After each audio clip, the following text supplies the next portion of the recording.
Hello मेरे प्यारे juniors, welcome to the second lecture of Newton's laws of motion.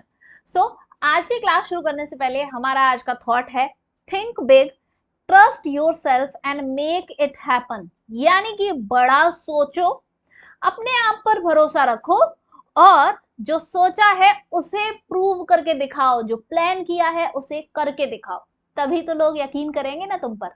ठीक है, तो सोच अपनी बड़ी रखो और अपने आप पर भरोसा रखो। ठीक है, तो इसी थॉट के साथ हम अपना लेक्चर शुरू करते हैं।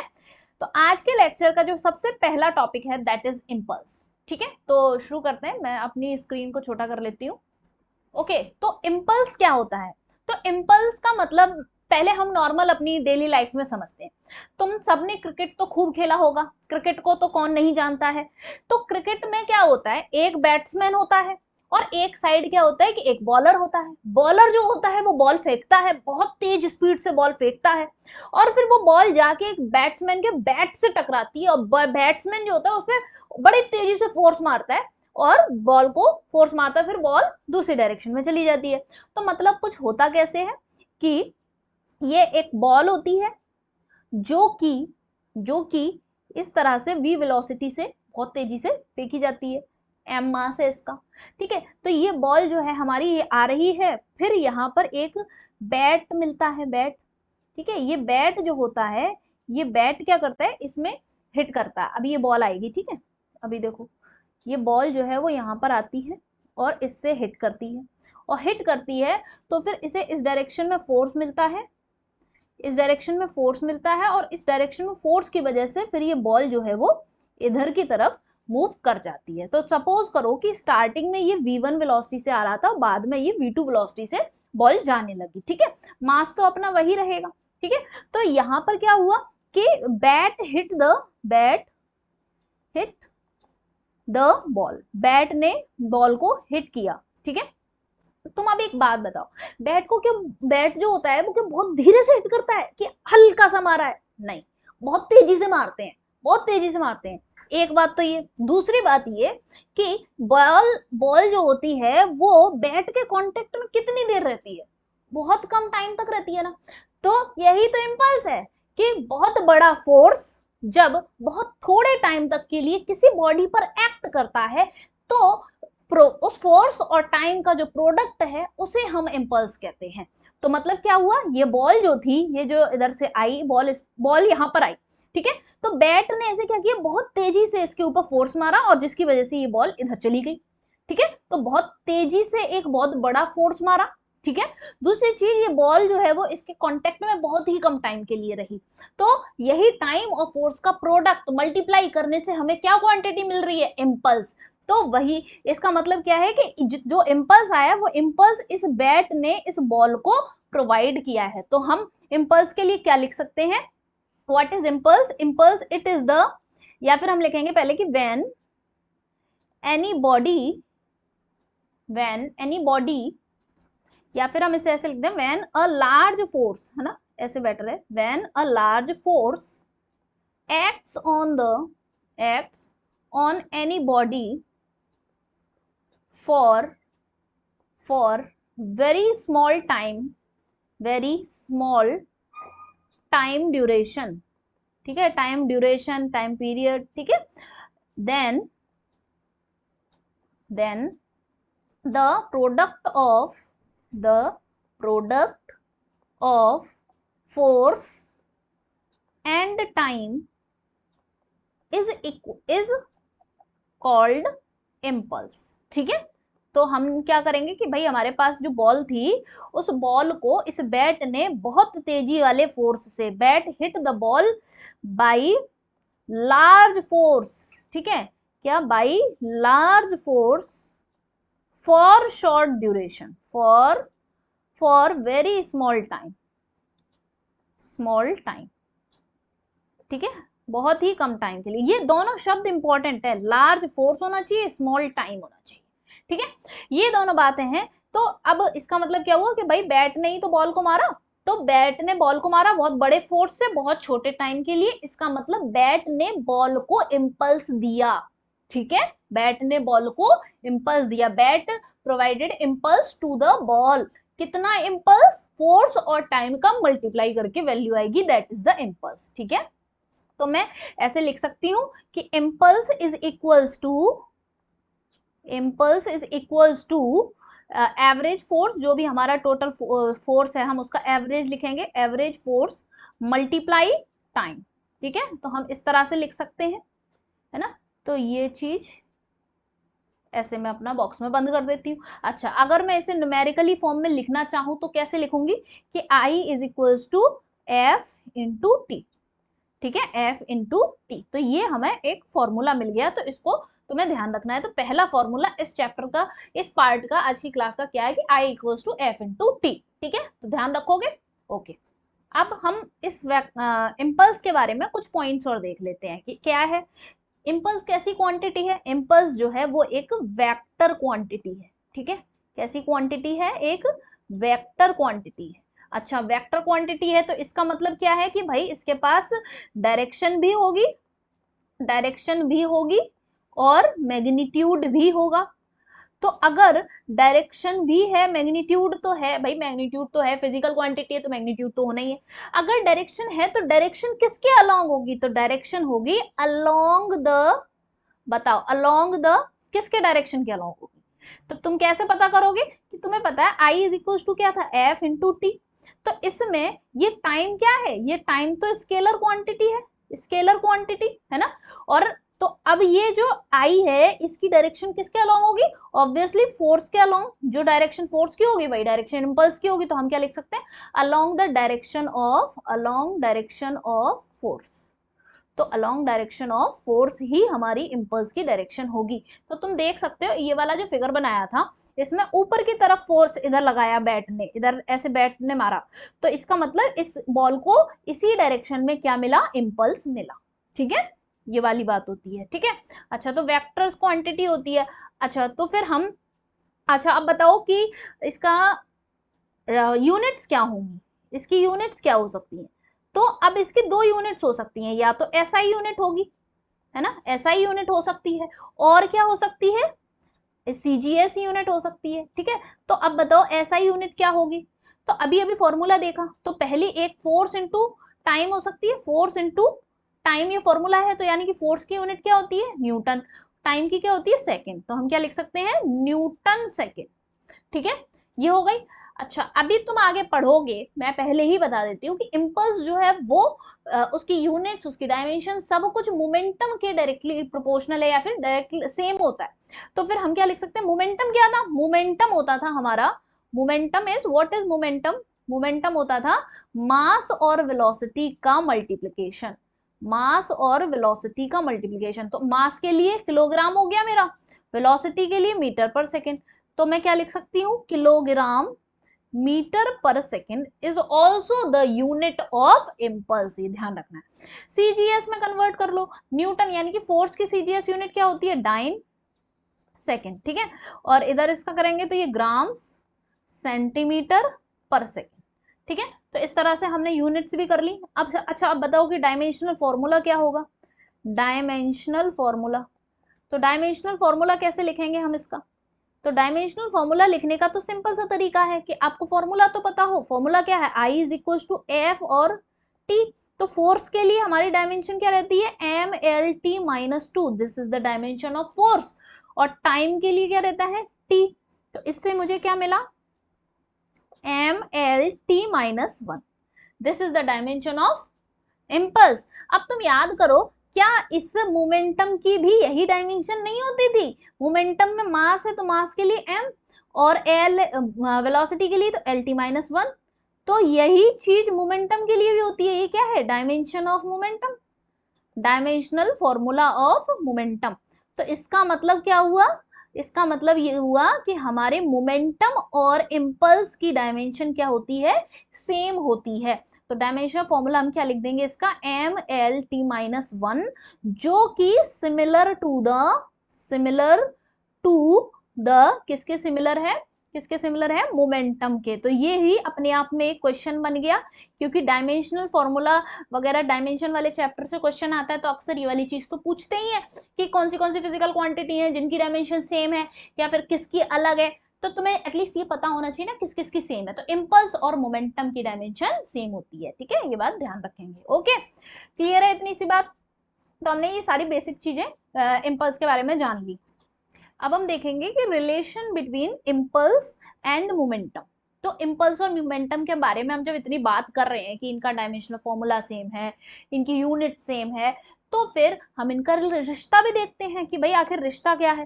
तो रिश्ता जानने के लिए हम चलते हैं न्यूटन के सेकंड लॉ पर। मैंने न्यूटन का सेकंड लॉ पढ़ाया था तुम्हें पहले लेक्चर में।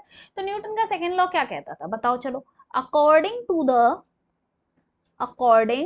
To Newton second law, Newton's second law, ठीक है, ऑफ मोशन, क्या कहता है हमारा? बेसिक एक इक्वेशन पता होना चाहिए। What is that equation? वो क्या है वो equation? F is equals to dp upon dt। What is this dp upon dt? क्या है ये? This is change in momentum upon change in time, upon change in time, ठीक है, तो चेंज इन टाइम। अब बात आती है कि change in momentum upon change in time, इसी को हम क्या बोल देते हैं? Rate of change of momentum. Rate of change of momentum, मैंने तुम्हें पहले भी बताया था कि अगर किसी के आगे रेट वर्ड लगा हुआ है, रेट ऑफ करके लगा है, तो अपॉन में तुम्हें टाइम का चेंज लाना है, ठीक है। Rate of change of momentum, rate of change of momentum, ठीक है। अच्छा, तो ये तो हमने लिख लिया कि rate of change of momentum होता है। तो अब तुम बताओ कि ये जो इक्वेशन है ये ऐसे डिफरेंशिएशन करते हैं वैसे फॉर्मेट में लिखी हुई है ये इक्वेशन। मतलब ये क्या है कि मैं मोमेंटम का डिफरेंशिएशन कर रही हूँ with respect to the time. तो अगर मैं इसी इक्वेशन को कुछ ऐसे लिख दूं कि F dot D T is equals to D P, इस तरह से लिख दिया, तो ये इंटीग्रेशन जैसी फॉर्मेट आ गई कि नहीं आ गई? तो हम क्या करेंगे, अब इंटीग्रेशन का साइन लगा देंगे। इंटीग्रेशन का साइन लगाएंगे तो भाई लिमिट्स भी लगानी पड़ेगी। तो अब इस साइड लेफ्ट हैंड साइड देखो, फोर्स नहीं, हमारा डी टी के साथ क्या है? डी के साथ क्या है? टी है ना। तो इसका मतलब यहाँ पर लिमिट्स कौन सी लगाएंगे? टाइम वाली। तो t1 से लेके या फिर हम t इक्वल्स टू 0 से लेकर t equals to t time तक हमने लिमिट्स लगा दी। फिर उसके बाद मोमेंटम देखते हैं, तो इनिशियल मोमेंटम पी आई और फाइनल मोमेंटम पी एफ तक की लिमिट्स लगा दी हैं। तो अब मैं अगर इसको सॉल्व करूं तो मेरे पास यहाँ पर क्या हो जाएगा? F into T is equals to ये हो जाएगा P final minus P initial, ठीक है, P final minus P initial. तो ये जो चीज फॉर्मेट तुम्हें मिली है कि F T is equals to P final minus P initial. अच्छा, अभी अभी तो मैंने कुछ बताया था तुम्हें कि P fine sorry F T क्या था, एफ टी क्या था। अभी देखो एफ टी को तुम इसके बराबर लिख सकते हो, ये P final minus P initial यानी कि डेल्टा पी यानी कि चेंज इन मोमेंटम। तो एफ टी क्या था? ये एफ टी जो था यही तो इम्पल्स के बराबर था। तो इसका मतलब ये है कि impulse is equals to change in momentum.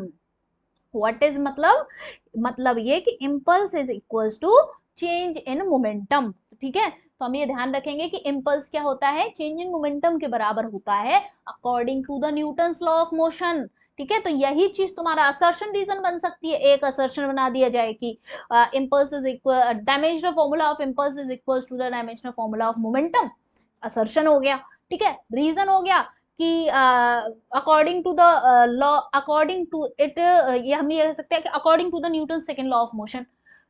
तो ऑब्वियसली हम क्या कह सकते हैं कि this is the correct explanation. तो तुम, मेरा मतलब ये है कि I am not designing the question at this time, मतलब मैं बस तुम्हें ये बताने की कोशिश कर रही हूँ कि जो असर्शन रीजन होते हैं वो कहीं और से नहीं आते हैं। तुम्हारे जब थ्योरेटिकल कॉन्सेप्ट अच्छे होते हैं तो तुम असर्शन रीजन कर जाते हो, ठीक है। तो इसीलिए मैं थोड़ा सा मेरी आदत है, मेरे को भी ऐसा लगता है कि जब हम नोट्स पढ़ते हैं तो नोट्स में क्या होना चाहिए कि जो हमने थ्योरेटिकल पोर्शन है वो चीजें भी लिखी होनी चाहिए, क्योंकि न्यूमेरिकल सिर्फ न्यूमेरिकल से थोड़ा ना होता है, थ्योरेटिकल भी आता है। तो थ्योरेटिकल भी लिखा होना चाहिए, इसीलिए मैं चीजों को थ्योरेटिकली भी लिखती हूँ। तो और मैं ट्राई करती हूँ कि मैं हर चीज लिख दूं। अगर स्टिल अगर कुछ नहीं लिखा है मैंने, तो अगर मैंने कोई चीज नहीं लिख पाई है और मैंने सिर्फ बोली है और तुम्हें लगता है कि वो चीज तुम्हें नहीं आती थी पहले, तो तुम उसे अपने हाथों से अपने नोट्स पे जरूर लिख लेना, ठीक है। अच्छा, तो अब आगे बढ़ते हैं। तो ये impulse is equal to change in momentum according to the second Newton second law of motion, ठीक है, इस बात को ध्यान रखना। अब आगे बढ़ते हैं हम नेक्स्ट। अब अगर क्लियर हो गया है तो फिर हम क्वेश्चन करते हैं। क्वेश्चन क्या कह रहा है हमारा कि अ baseball player hits back the ball straight in the direction of bowler. ठीक है, मतलब क्या है कि एक बेसबॉल प्लेयर होता है, वो हिट करता है बॉल को स्ट्रेट उसी डायरेक्शन में जिस डायरेक्शन में बॉलर ने बॉल को फेंका था, without changing the initial speed जो कि 12 मीटर पर सेकेंड है। तो फिर चलो इसका एक फिगर बनाते हैं। तो फिगर क्या है कि भाई हमारे ये क्या है, बॉलर साहब है, ये इनके पैर अच्छे नहीं लग रहे हैं, ऐसे बना देते हैं पैर, ये बॉलर हैं। इन्होंने क्या किया कि हमारे पास ये एक बॉल थी, ठीक है, इस बॉल को इन्होंने हिट किया। अच्छा, तो दूसरी साइड बैट जो बेसबॉल प्लेयर है वो है, बेसबॉल प्लेयर है।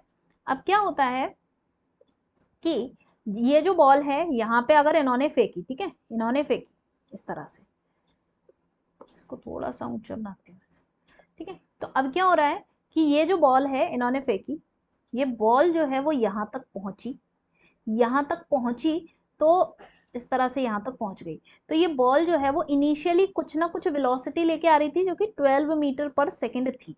क्यों? क्योंकि लिखा है ना कि विदाउट चेंजिंग इनिशियल स्पीड जो कि 12 मीटर पर सेकंड है, ठीक है।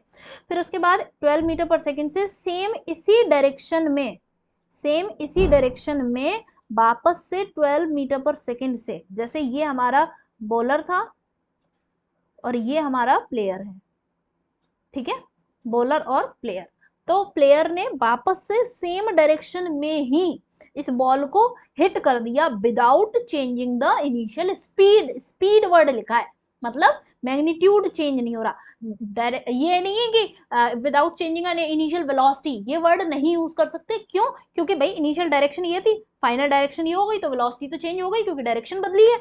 अच्छा, बट स्पीड सेम रही है ना, क्यों? 12 पहले थी, बाद में भी 12 है। तो बॉलर ने इधर बॉल फेंकी और ये बॉल इसके पास गई, तो फिर ये प्लेयर ने भी हिट कर दी इन द अपोजिट डायरेक्शन, यानी कि या फिर in the same direction, in the जिस डायरेक्शन में back hits the ball back straight in the direction of the bowler, bowler की ही डायरेक्शन में फेंक दी, ठीक है।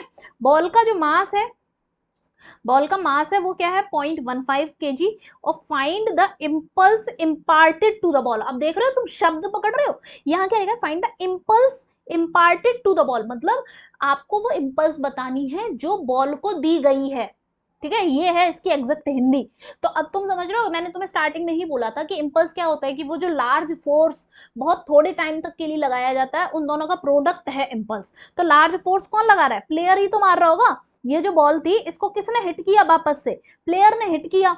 तो प्लेयर ने हिट किया जब, तो क्या हुआ कि बहुत हिट करते हैं तो थोड़ी देर तो फोर्स लगाते हैं और बहुत तेज मारते हैं। तो ये इम्पल्स जो है इम्पार्ट किया है, वो किसने इम्पार्ट किया है? प्लेयर ने, ठीक है। तो ये तो बेसिक कॉन्सेप्ट था, बाकी सॉल्व तो बहुत ही थोड़े से में हो जाएगा। मेरा मतलब बस तुम्हें ये है समझाना, ताकि तुम चीजों को बेसिक से समझ लो, ठीक है। अच्छा, अब इम्पल्स निकालना है, तो इम्पल्स के दो फॉर्मूले हैं, फोर्स इनटू टाइम और क्या है, चेंज इन मोमेंटम। दो फॉर्मूले हैं इम्पल्स के, दो फॉर्मूले, impulse I equal to F T और चेंज इन मोमेंटम। तो अब मुझे बताओ क्या फोर्स, ये क्या होगा, ये वाला फोर्स जो प्लेयर ने मारा और कितनी देर तक मारा, क्या फोर्स और टाइम कुछ दिया है? क्वेश्चन में कहीं दिखाई दे रहा है कि फोर्स और टाइम दिया है? नहीं। तो इसका मतलब ये वाला फॉर्मूला यहाँ नहीं यूज होगा, नॉट यूज, ये वाला फॉर्मूला यूज करेंगे। तो I is equal to P final minus P initial, ठीक है। पी फाइनल, पी फाइनल क्या होगा? अब तुम्हें इसमें क्या होता है, पी क्या है? मोमेंटम, मोमेंटम क्या है? Vector quantity, vector quantity, momentum का फॉर्मूला क्या होता है? M we. तो एम क्या है? स्केलर क्वांटिटी, वी क्या है? Vector quantity. तो मोमेंटम की डायरेक्शन वही होगी जो वेलोसिटी की डायरेक्शन होगी, तो इसका मतलब मुझे डायरेक्शन का ध्यान रखना जरूरी है। तो अगर मैं इस साइड की डायरेक्शन पॉजिटिव ले रही हूँ, तो इस साइड की डायरेक्शन मुझे नेगेटिव कंसीडर करनी पड़ेगी। तो अभी मेरा ये इसका मास, ये एम मास मान लेती हूँ, जो कि एम क्वेश्चन में 0.15 ग्राम दिया है, ठीक है, 15 kg दिया है, बाद में लिख लेंगे। तो इनिशियल मोमेंटम यहाँ पे ये मेरा पी इनिशियल हो गया, कितना हो जाएगा? एम इंटू 12, और कैसा? प्लस का, है ना। और ये वाला पी फाइनल हो जाएगा, जो कि क्या हो जाएगा? एम इंटू 12 अगेन, बट कैसा? माइनस का, ठीक है। समझ में आ रही है बात? ये चीज है। अब पी फाइनल को लिख दो कि 12m माइनस, फॉर्मूले वाला माइनस लगाया ही, फिर उसके बाद प्लस का 12m है ना, ये 12m। क्लियर है? मैंने ठीक लिखा है? हाँ। फिर उसके बाद क्या होता है, -12m, फिर -12m। अब तो क्या हो जाएगा, ये ऐड हो जाएंगे, तो फिर माइनस का 24m। ठीक है, तो अब m की वैल्यू लगा दो 24, m की वैल्यू क्या है 0.15 kg में ही है, तो चेंज करने की जरूरत नहीं है। फिर उसके बाद हम इन दोनों का मल्टीप्लाई कर लेंगे, और मल्टीप्लाई करके जो हमारा आंसर होगा दैट्स अ फाइनल आंसर। क्या आंसर आएगा मेरे पास, माइनस का 3.6। क्या यूनिट लगाऊं मैं, या तो न्यूटन सेकेंड लिख सकती हूँ या फिर किलोग्राम मीटर पर सेकेंड लिख सकती हूँ, किलोग्राम मीटर पर सेकेंड। ठीक है, तो this is the correct answer. Clear है? तो मैंने तुम्हें हर तरीके से इमेजिन करवा के जितने एस्पेक्ट सोचे जा सकते थे वो सारे एस्पेक्ट सोचवा के तुम्हें बता दिया है। ठीक है, अब आगे बढ़ते हैं, अगला क्वेश्चन करते हैं। अगला क्वेश्चन क्या कह रहा है, अ हैमर, हैमर मतलब हथौड़ा, ऑफ मास 1 kg, एक किलो का हथौड़ा। ठीक है, वो नहीं है कि 2.5 किलो का हाथ है, 2.5 किलो का नहीं है, 1 किलो वाला ही है। ठीक है, तो अभी कोई छोटा ही है, उसका मतलब छोटा हथौड़ा है, 1 किलो वाला। ठीक है, moving with speed of 6 metre पर सेकेंड, 6 मीटर पर सेकेंड की स्पीड से मूव कर रहा है, स्ट्राइक्स अ बॉल, दीवार से टकराता है, and come to rest in 0.1 second. ठीक है, तो होगा क्या कि कहीं इस तरह से ये हथौड़ा होगा, ऐसे करके होता है ना कुछ, ऐसे ही मान लो अब तुम। और फिर उसके बाद क्या है कि यहाँ एक दीवार है, ये दीवार है। अब क्या होता है कि इस दीवार से जाके ये इधर, ये इसका मास जो है वो 1 kg है, और ये जाके ऐसे टकरा जाता है ऐसे। ठीक है, और यहाँ पर ऐसे बनाते हैं, ये ऐसे जा रहा था, कितनी स्पीड से जा रहा है, 6 मीटर पर सेकेंड से। फिर उसके बाद क्या होता है कि भाई हमारे जो हैमर साहब हैं ये टकरा जाते हैं, ये इसको भी मैंने नॉन लिविंग को भी लिविंग जैसी फीलिंग दे दी है। ठीक है, अब यहाँ पे पहुंच के क्या हो गया है, अब ये रेस्ट पर आ गया है। ठीक है, दिख ही नहीं रहा है रेस्ट, अब यहाँ ये रेस्ट पर आ गया है। ठीक है, समझ गए बात? तो अब तो मैं एक बात, ये इनिशियल पोजीशन थी, इनिशियल से फाइनल जाके रेस्ट पे आ गया। रेस्ट का मतलब क्या होता है, फाइनल वेलोसिटी 0 होना, यही तो होता है रेस्ट का मतलब। अच्छा, तो अब तो हमने समझ ली कंडीशन, अब पूछ रहा है कंडीशन समझ ली हो क्या रहा है। अब हम क्या निकालेंगे, इम्पल्स निकालना है, फिर एवरेज रिटार्डिंग फोर्स निकालना है, एवरेज रिटार्डेशन निकालना। तो अब हम बारी बारी से सब कुछ निकाल देंगे, हम तो बहुत होशियार बच्चे हैं। ठीक है, अब इम्पल्स निकालना है, इम्पल्स का फॉर्मूला बताओ जल्दी से, इम्पल्स का। इम्पल्स के तो 2 फॉर्मूले थे, अभी अभी बताए, या तो I equals to F T लगा दो, या फिर I is equals to delta P लगा दो। क्या दिया है मुझे, क्या दिया है, एफ टी, मतलब यहाँ पे ये जो एफ है वो फोर्स होता है जो यहाँ से इससे लगेगा।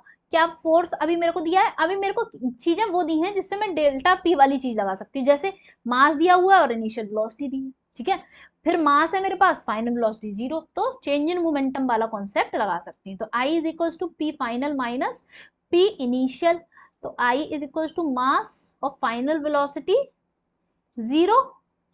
ठीक है, फाइनल वेलोसिटी जो है 0 लिख दूं ना, समझ जाओगे, 0, फिर माइनस, और फिर क्या होगा, पी इनिशियल हमारे पास क्या है, पी इनिशियल m, यानी कि m लिखते हैं, अभी 1 नहीं लिख रहे, m, और फिर वेलोसिटी है 6 मीटर पर सेकेंड। ठीक है, तो I इज इक्वल टू क्या हो गया मेरा, m इंटू 6, यानी कि m क्या, 1 इंटू 6, यानी कि I is equal to 6 kilogram metre पर सेकेंड।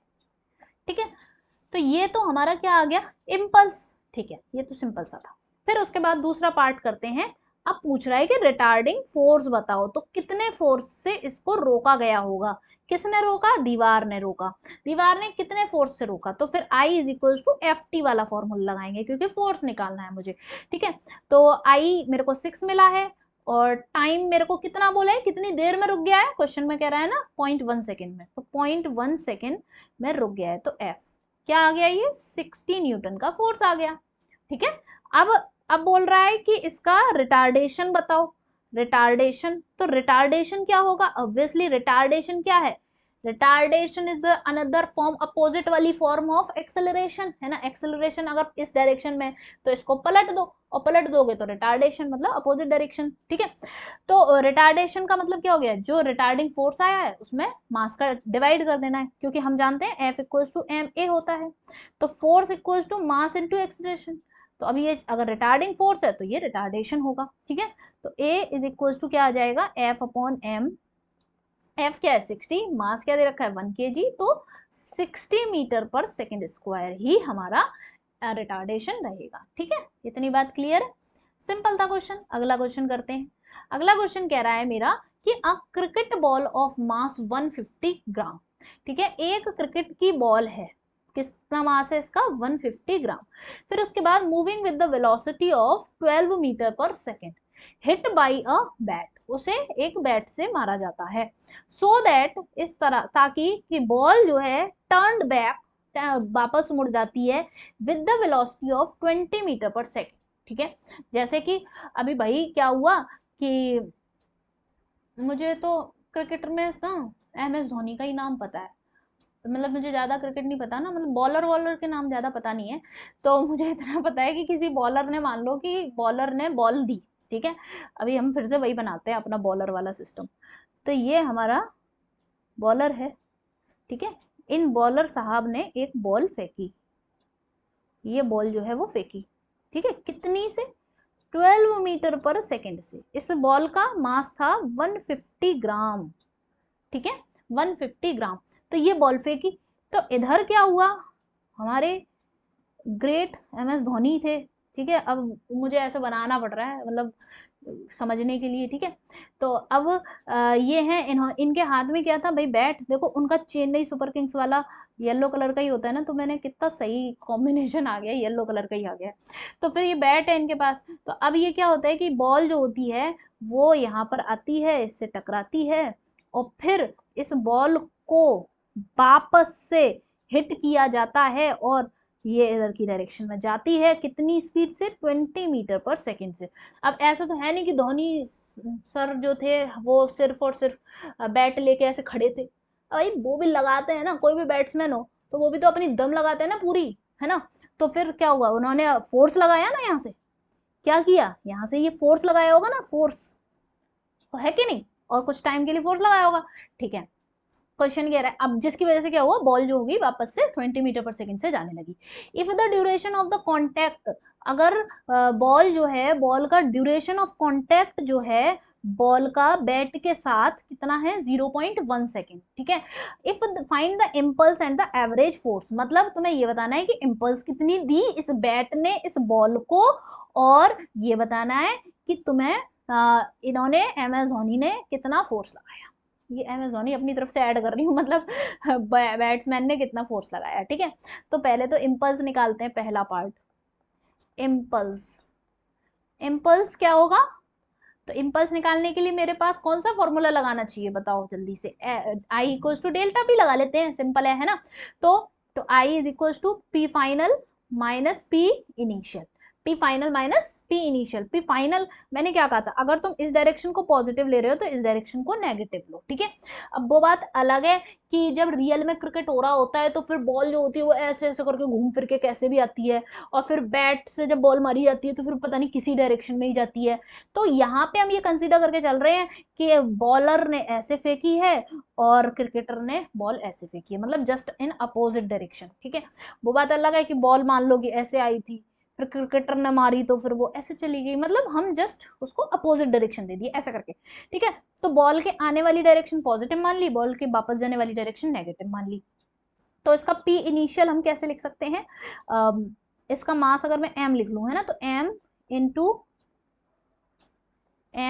इंटू 12, वो भी कैसा, प्लस का, और फिर p फाइनल कैसे लिख सकते हैं, माइनस का हो जाएगा m इंटू 20, ठीक है। तो p फाइनल माइनस का 20m, फिर फॉर्मूले वाला माइनस, फिर इनिशियल प्लस का 12m, ठीक है।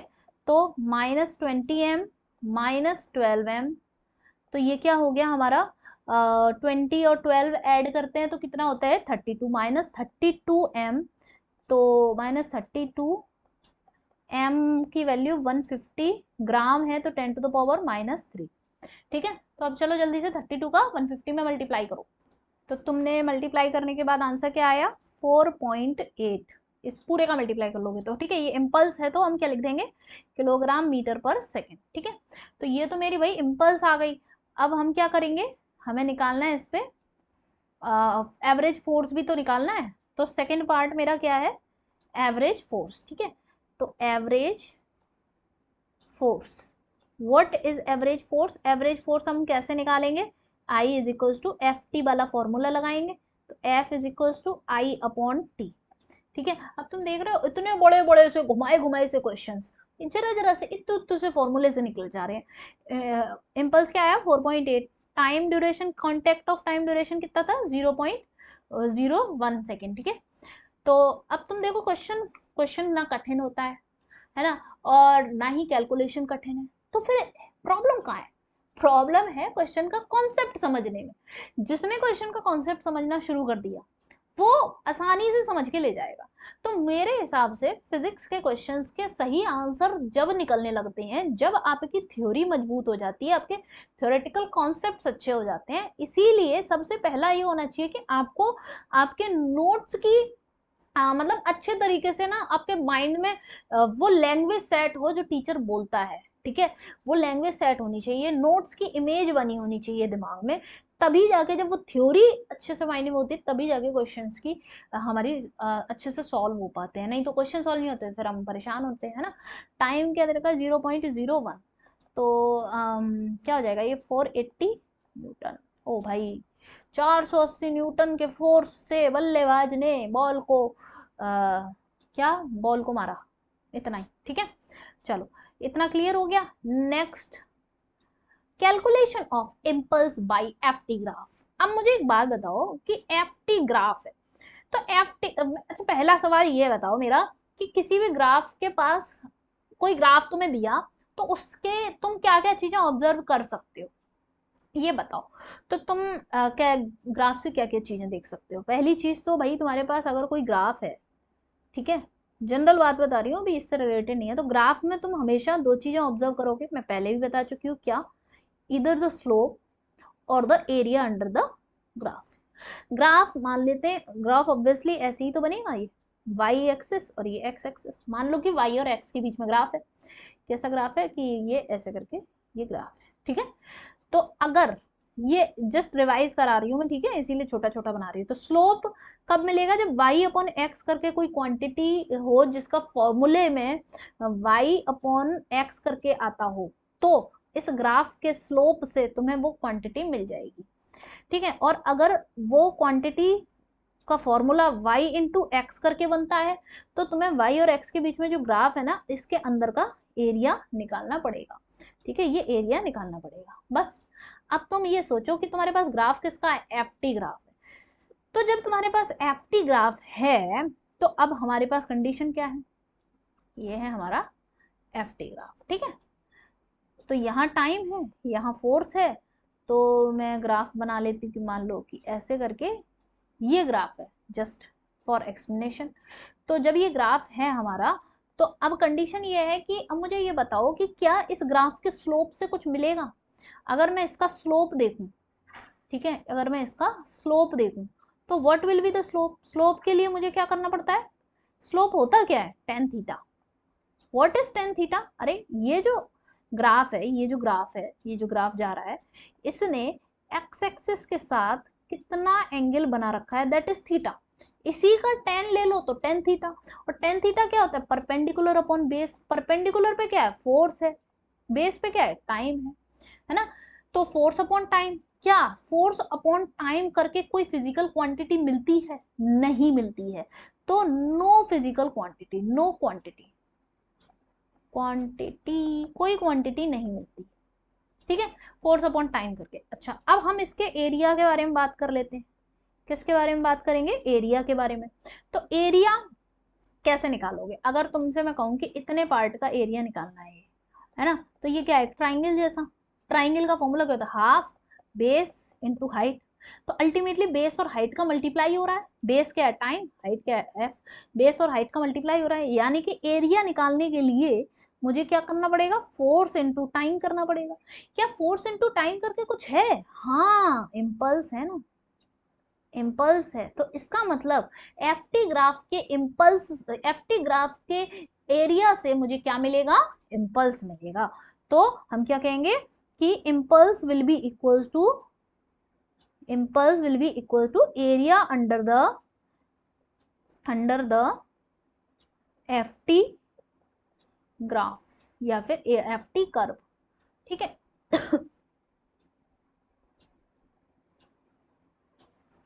ये चीज हो गई, क्लियर है इतनी बात। इसको थोड़ा सा सेम लाइन में रख लेते हैं। अब इस पे बेस्ड अगर क्लियर है तो कुछ क्वेश्चंस करके देखते हैं, और क्वेश्चंस अगर तुमने करके दिखा दिए तो फिर तो बहुत अच्छी बात है। मैं थोड़ा सा यहाँ पर फिगर बना देती हूँ ताकि तुम्हें आगे याद रहेगा कि एरिया क्या है। तो ये वाला है एरिया, ठीक है, this is the area,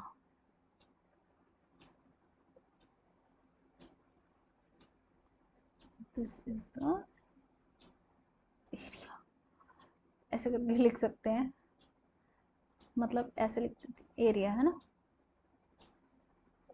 okay. चलो अब क्वेश्चन पे आगे बढ़ते हैं। तो क्वेश्चन क्या कह रहा है मेरा, what is the question, question कह रहा है कि figure shows an estimated force time graph, figure में एक फोर्स टाइम ग्राफ दिखाया जा रहा है, ठीक है, फिगर में एक फोर्स टाइम ग्राफ है, ठीक है। अब हमें बताना है, इससे इम्पल्स बताना है, एवरेज फोर्स बताना है। तो इम्पल्स बताना है, इम्पल्स और किससे, फोर्स टाइम ग्राफ से। तो इतना श्योर है कि इसका एरिया मुझे इम्पल्स देगा, ठीक है, ये तो चीज श्योर हो, इसमें कोई डाउट कंफ्यूजन कुछ भी नहीं है, बिल्कुल बहुत बढ़िया। तो फिर ग्राफ क्या है, यहां से ये ग्राफ है, ये चीज ग्राफ है, तो तुम्हें क्या निकालना है, ये एरिया निकालना है। अब तुम देखो ये क्या बन रहा है, अरे ये तो ट्राइंगल बन रहा है, तो ट्राइंगल का एरिया निकाल लो। ट्राइंगल का एरिया तो तुम्हें बहुत अच्छे से पता है, व्हाट इज द ट्राइंगल का एरिया, ट्राइंगल का एरिया क्या होता है, इस ट्राइंगल का एरिया निकालेंगे तो area of triangle, area of ये impulse is equal to area of triangle ABC, ABC triangle का एरिया निकालेंगे जो कि कितना होगा, हाफ बेस इनटू हाइट। अब हाफ बेस इनटू हाइट, तो हाफ बेस कितना है, ये चीज बेस है, ठीक है, ये चीज बेस है। तो 2.5 माइनस 1 करना पड़ेगा, तो जो कि आएगा मेरा पास 1.5, और सेकंड में ही है तो फिर और कुछ रखने की मुझे जरूरत नहीं है। हाइट कितनी होगी, height is this is the height, है ना। तो हाइट तो पूरी ऑब्वियसली यहाँ तक 18,000 तक ही पहुंच रही है, तो ये 18,000, ठीक है। तो अब मैं इसे सॉल्व कर लेती हूँ, 2 से 18 काट दूंगी तो 9 बार, तो 1.5 इंटू 9,000, फिर एक पॉइंट और जीरो हट जाएगा तो ये 4500, 4500, ये तो बहुत सारा इम्पल्स आ गया। एक मिनट, मैंने इसमें क्या कर दिया, मैंने इसमें 5 का मल्टीप्लाई कर दिया, मतलब ये लिखा तो 15 इंटू 9 होगा ना, मैंने 5 इंटू 9 का लिख दिया है, तो 4500 नहीं होगा। तो हम क्या लिखेंगे इसको, 15 इंटू 900, ठीक है, इस तरह से हम लिखेंगे। तो अगर मैं 15 इंटू 900 करूंगी तो मेरे पास क्या आ जाएगा, 13500, तो हो गया 1.35 इंटू 10 की पावर 4। क्या लिखूं, यूनिट क्या लगाएंगे हम, किलोग्राम मीटर पर सेकेंड, ठीक है। ये तो हमारा क्या हो गया, इम्पल्स, ये चीज क्या है, इम्पल्स, तो हमने ये इम्पल्स तो निकाल ली, ठीक है। फिर आता है एवरेज फोर्स निकालना, एवरेज फोर्स निकालना। तो एवरेज फोर्स कैसे निकालेंगे, चलो, तो सेकंड पार्ट मेरा क्या है, एवरेज फोर्स, तो इम्पल्स जो आ चुका है उसी से निकालेंगे एवरेज फोर्स। तो F is equal to I upon T, ठीक है। तो फोर्स कितनी देर तक लगाया गया है, तुम देखो यहाँ से 1 सेकेंड से शुरू हुआ है, फिर वो बात अलग है कि फोर्स बढ़ा पहले, फिर फोर्स कम हुआ, पर फोर्स जो है वो लगभग 1.5 सेकेंड तक लगा है, क्योंकि 1 सेकेंड से लेकर 2.5 सेकेंड तक लगाया गया, तो टोटल ड्यूरेशन कितना हो गया, 1.5 सेकेंड, ठीक है। तो ये 1.5 लिख लेंगे। तो इम्पल्स मेरा कितना निकला था, 1.35, 1.35 इंटू 10 की पावर 4 अपॉन टाइम क्या था, 1.5। अब इसको सॉल्व करना है, मैं इसको क्या लिख लूँ, ऐसे लिख लेती हूँ 135 अपॉन 1.5, पॉइंट गया ऊपर, और फिर देखो 15 से 135 कटेगा 9 बार, अभी ऊपर यही तो किया था, 9 और 15 का मल्टीप्लाई करके तो आता है हमारा 135, तो क्या हो जाएगा ये मेरा 9000 न्यूटन, बस सिंपल। ठीक है, क्लियर है इतनी बात। नाउ अब हमारा टॉपिक है Newton's third law of motion. ठीक है, तो Newton third law of motion ये तो हर जगह अप्लाई होता है, हम लोगों ने खूब देखा है। अगर इसे हम अपनी डेली नॉर्मल लैंग्वेज में बोले तो पता है क्या है ये, जैसी करनी वैसी भरनी। ठीक है, जैसा करोगे वैसा मिलेगा, this is Newton third law of motion, हर जगह अप्लाई होता है, हर कोई बोलता है, हर कोई जानता है ना।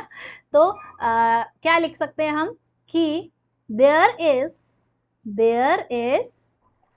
equal and opposite reaction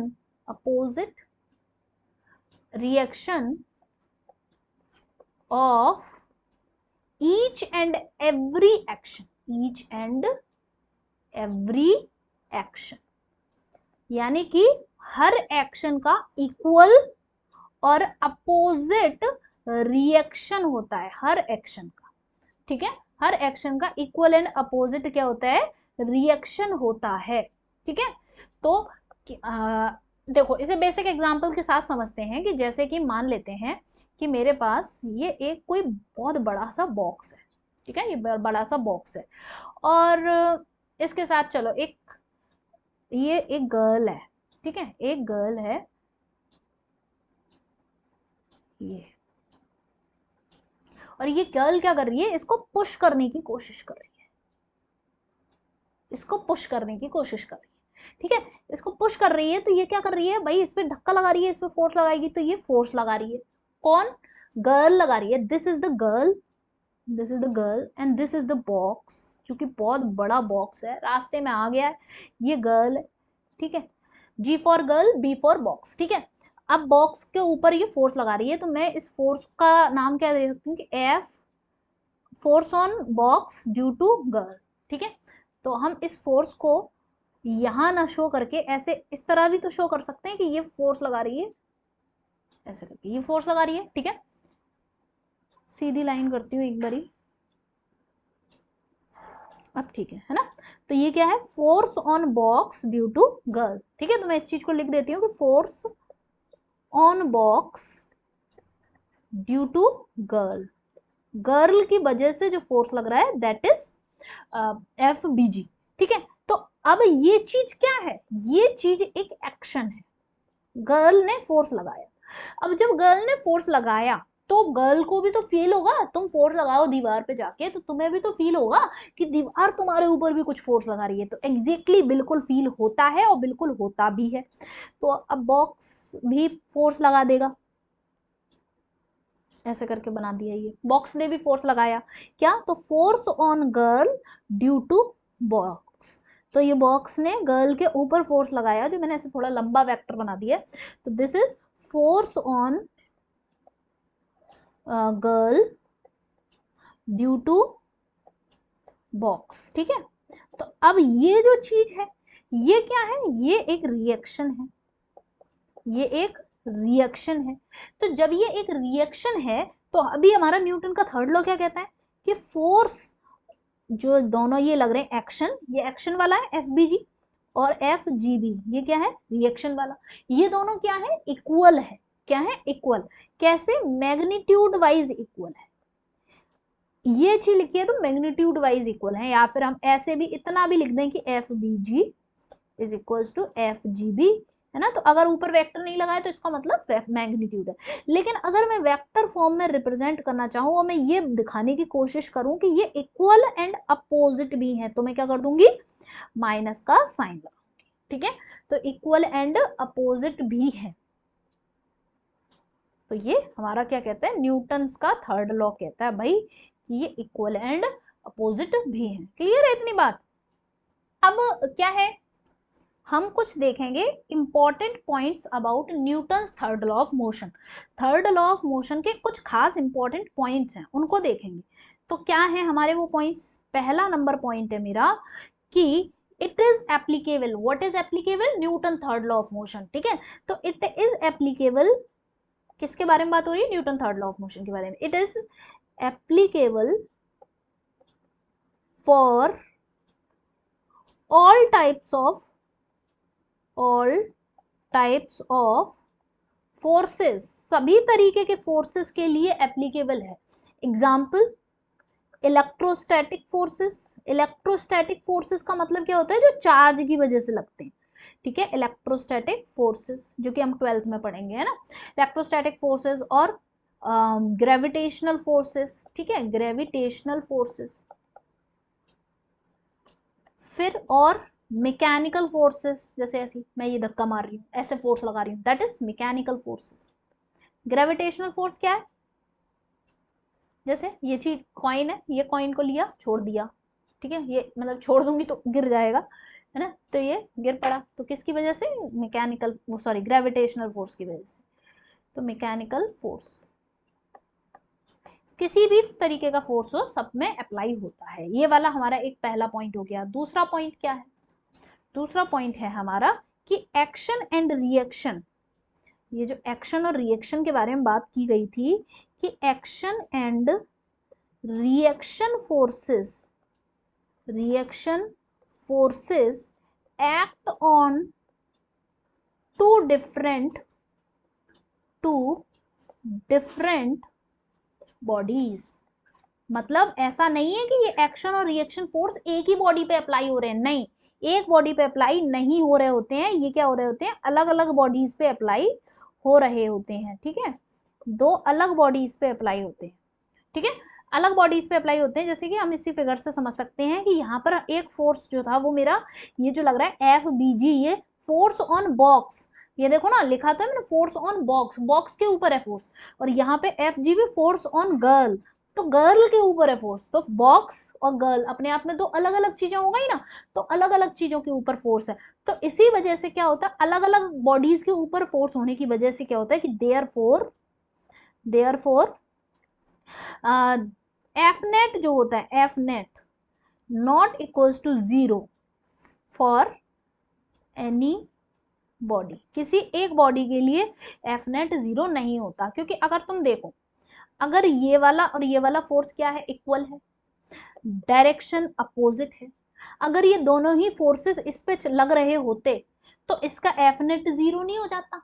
तुम एक बात बताओ, कोई भारी सी चीज है, तुम उस पर फोर्स लगाओ, धक्का मारो, तो धक्का मारते मारते मूव करने लगती है कि नहीं करते सकती?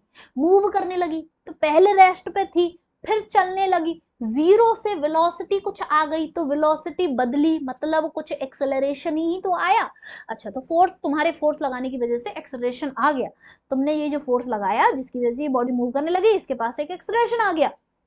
अच्छा, तो ये मूव करने लगी. अगर ये फोर्सेस दोनों एक ही बॉडी पे लग रहे होते तो फिर तो ये मूव ही नहीं करती ना. एफ नेट 0 रहता, एफ नेट 0 रहता, और एफ नेट 0 रहता तो एक्सेलरेशन 0 रहता. एक्सेलरेशन 0 मतलब एफ नेट 0 रहता तो एक्सेलरेशन भी 0 रहता, और एक्सेलरेशन 0 रहता तो वेलोसिटी चेंज ही नहीं होती. Velocity no change. अब जब वेलोसिटी चेंज नहीं होती तो अगर ये पहले u इक्वल्स टू 0 मतलब रेस्ट पे रखा था तो बाद में भी ये रेस्ट पे ही रहता. समझ रहे हो बात को? इसका मतलब क्या है? इसका मतलब यही है. तो इसीलिए एफ नेट 0 नहीं होता है. क्यों? क्योंकि भाई ये दोनों अलग अलग बॉडीज पे लग रहे होते हैं, इसीलिए ये एक दूसरे को कैंसिल आउट नहीं करते हैं. Therefore they do not cancel out each other. ये वाली लाइन यहाँ पे ऐसे लिख देते हैं, therefore they do not cancel each other, not cancel each other. ठीक है, ये जो स्टेटमेंट्स लिखा रही हूँ इंपॉर्टेंट है. असर्शन रीजन बन सकता है बिल्कुल यहाँ से. ठीक है, तो cancel, do not cancel each other. So f net is not equals to 0 for any body. f net is not equals to 0 और a acceleration net acceleration भी 0 के बराबर नहीं होगा. ठीक है, तो हमारे ये दो बहुत ही इंपॉर्टेंट पॉइंट्स हो गए. अब तीसरा पॉइंट, एक और पॉइंट है, वो क्या कहता है मेरा कि there is no action, there is no reaction without action, बिना एक्शन के कोई रिएक्शन नहीं आता। मतलब तुम धक्का लगाओगे ही नहीं तो तुम्हें फील ही नहीं होगा। अभी मैं यहाँ पे बैठी हूँ, मेरे सामने जो दीवार है, मैं उस पर धक्का लगाऊंगी ही नहीं तो दीवार भी मेरे को कोई धक्का नहीं लगा रही है ना। तुम कोई हरकत मत करो, तुम्हारे साथ भी कोई कोई हरकत नहीं करेगा, ठीक है, बात वही है, ठीक है। तो ये हमारे बेसिक क्या थे, न्यूटन का थर्ड लॉ है। यहाँ से देखो असर्शन रीजन वाली चीजें कैसे बन सकती हैं। बात यह है कि एक ऐसे स्टेटमेंट दे दिया जाए कि असर्शन दे दिया कि action and reaction forces act on two different bodies, ठीक है, action and reaction forces act on two different bodies. Reason क्या दे दिया, रीजन में एक स्टेटमेंट लिख दिया कि कैसे लिख सकता है, this is above statement is according to the Newton's third law of motion, या फिर therefore they do not cancel each other, या फिर रीजन ऐसे लिख दिया कि they can cancel each other, इस तरह से लिख दिया। तो तुम देखो कि असर्शन तो ठीक हो गया हमारा, सही बात हो गई कि action and reaction act on different bodies, अलग अलग बॉडीज पे लगते हैं। रीजन में क्या लिखा हुआ है कि they can cancel each other, तो ऐसे कैसे कैंसिल कर देंगे, तो रीजन हमारा एक गलत स्टेटमेंट हो जाएगा। मतलब मेरा ये है कि जो स्टेटमेंट वाइज क्वेश्चंस आते हैं वो इसी थ्योरी से बनते हैं, मेरा कहने का मतलब ये है, ठीक है। तो हमने यहाँ तक समझ लिया, तो इसको बस अपने दिमाग में बैठाना है। तो वैसे रटना वटना कुछ नहीं है ना, चीजें अपने आप आराम आराम से होती जाएंगी, बस प्यार से आराम से मन से सुनते जाओ, समझते जाओ, डेली लाइफ से कनेक्ट करते जाओ। जो भी स्टेटमेंट फिजिक्स में पढ़ो वो सोचा करो कि रियल लाइफ में कब हो रहा है, कहाँ हो रहा है। जैसे ये पढ़ रहे हो तो धक्का लगा के देखो, फील करके देखो कि तुम पे भी धक्का लग रहा है, ठीक है। तुम किसी को थप्पड़ मारो तो तुम्हें भी हाथ पे लगता है ना थप्पड़, मतलब दर्द तो होता ही है ना।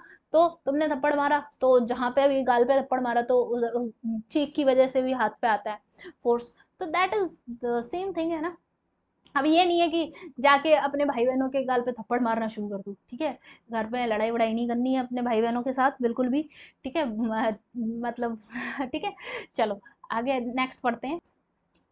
नेक्स्ट इसके बाद हमारा जो टॉपिक है वो है laws of conservation of linear momentum. ये एक इंपॉर्टेंट टॉपिक है ना। इसका पहले बेसिक कॉन्सेप्ट समझना, तो इस वाले चैप्टर में तो मैं तुम्हें थोड़ा बेसिक कॉन्सेप्ट बताऊंगी, फिर उसके बाद जो कोलिजन वगैरह होता है अच्छे से डिटेल में जो पढ़ना होता है वो हम पढ़ते हैं जब हम वर्क एनर्जी पावर वाला चैप्टर पढ़ लेते हैं। तो इसके बाद पहले तुम्हें वर्क एनर्जी पावर पढ़ाया जाएगा, तब हम दोबारा से कोलिजन को डिटेल में पढ़ेंगे। बट यहाँ पर सिर्फ और सिर्फ बेसिक कॉन्सेप्ट कि laws of conservation of linear momentum कब अप्लाई होता है, क्या होता है, क्या से क्या मतलब होता है, ठीक है। तो हम इस चीज को नेक्स्ट क्लास में करेंगे, इस लेक्चर को बड़ा नहीं करते हैं। नेक्स्ट क्लास में तुम्हें laws of conservation of linear momentum और सीडो फोर्स वगैरह इन सब का कॉन्सेप्ट नेक्स्ट क्लास में बताऊंगी, ओके। तो आई थिंक यहाँ तक का क्लियर हो गया होगा। आराम आराम से प्यार से एनएलएम को पढ़ते हुए चलो, और जितना पढ़ाती जा रही हूँ उतने क्वेश्चंस कर लिया करो, और पिछले चैप्टर्स के भी अपने क्वेश्चंस करते जाया करो। अपनी एक क्वेश्चन के लिए बुक या फिर जो भी है, जो भी क्वेश्चंस का सोर्स है वो फिक्स कर लो अपना, ठीक है। तो वो फिक्स कर लो, और उस चीज को अगर तुम फिक्स कर लोगे और सॉल्व करोगे उसी से रेगुलरली क्वेश्चंस, तो तुम्हारी क्या होगा, ग्रोथ अपने आप होने लगेगी। क्योंकि एक चीज को तुम अच्छे से बार बार पढ़ोगे ना, तो वहां से तुम्हें अच्छे आउटपुट मिलेंगे, ठीक है। बार बार कंफ्यूज होते रहोगे कि कभी इस बुक से कर लूँ कभी उस बुक से कर लूँ, अलग अलग जगह करते रहोगे, तब तो कुछ नहीं होने वाला, ठीक है। एक चीज पे स्टिक रहो, उसको अच्छे तरीके से करो, बार बार पूरा पूरा कंप्लीट, ठीक है। कुछ भी हो, कहीं का मॉड्यूल हो, कहीं की किताब हो, कुछ भी हो, ठीक है। एक चीज पर बार बार और कंप्लीट करना है उसे, ठीक है। यही चीज कॉन्फिडेंस देगी, ध्यान रखना। और ना मैक्सिमम इस एग्जाम में ना 80% खेल कॉन्फिडेंस का है। और पता है मेरे पापा बोलते हैं कि कॉन्फिडेंस आता है नॉलेज से, ठीक है। ऐसे ही नहीं हवा में कॉन्फिडेंस आता है। कोई अगर हवा में बातें फेंक रहा है ना, तो कहीं ना कहीं उसके अंदर से वो थोड़ा सा हिला होगा जरूर, लेकिन जिसके पास नॉलेज है उसका सॉलिड कॉन्फिडेंस होता है, ठीक है। तो कॉन्फिडेंस आता है नॉलेज से, और नीट का एग्जाम निकलता है कॉन्फिडेंस से, ठीक है। तो अब तुम समझ लो कि तुम्हें क्या चीज चाहिए, ठीक है। तो चलो इस क्लास को यहीं एंड करते हैं, बाकी नेक्स्ट लेक्चर में मिलते हैं। Okay, bye bye.